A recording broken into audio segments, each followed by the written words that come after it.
አሰላሙ አለይኩም ወራህመቱላሂ ወበረካቱ። ውዶቼ እንዴት ናችሁ? ሰላም ናችሁ ወይ? ያለሁ ወላሂ አልሐምዱሊላህ። እናንተ እንዴት ናችሁ? ዛሬ ፍጥር ይሄን ሰርቻለሁ ማለት ነው። እንደምታዩት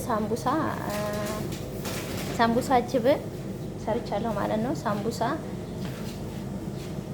በእንጃቤ ሰርቻለሁ ማለት ነው። ሳምቡሳ በእንጃቤ፣ ሳምቡሳ ጅብን ሰርቻለሁ ማለት ነው። ይሄ ደግሞ በኩራ ሰርቻለሁ ማለት ነው። እንደምታዩት በአትክልት ነው የሚሰራው። ይሄ ደግሞ እዚህ ያለው አለፊ ነው ሰርቻለሁ ማለት ነው። ይሄ ዶናት ነው የሰራሁት ማለት ነው። ዶናት እናንተም ታውቁታላችሁ በየትም ቦታ። በጥቁር አካባቢ ያለው በኖትላ ነው ማለት ነው። ይሄ መካከል አካባቢ ላይ ያለው በባዶ ነው። ሱካር ነው ተላይ ፈጭቼ የነሰነስኩት ማለት ነው። ይሄ ደግሞ በሸሜል ነው። በሸሜሉ ነው የሰራሁት። ሻዋርማ ነው የሰራሁት በድጃጅ ጠዊል ማለት ነው የሰራሁት። ጃሃዝ ቢሆነው ማለት ነው የተሰራው በፍሬሽ አይደለም። እሱን ሰርቻለሁ ማለት ነው። ሾርማ መካከል ላይ እንደምታዩ ሾርባ፣ ወዳ ላይ እንደምታዩ ታሲር ቢንቶ ሰርቻለሁ ማለት ነው። ቡና እንደምታዩ ታፍልቻለሁ ማለት ነው። ሻይና ቡና አብረን እናፍጥር ውዶቼ። ፍጥር ይሄን የመሰለ ሰርቻለሁ ማለት ነው።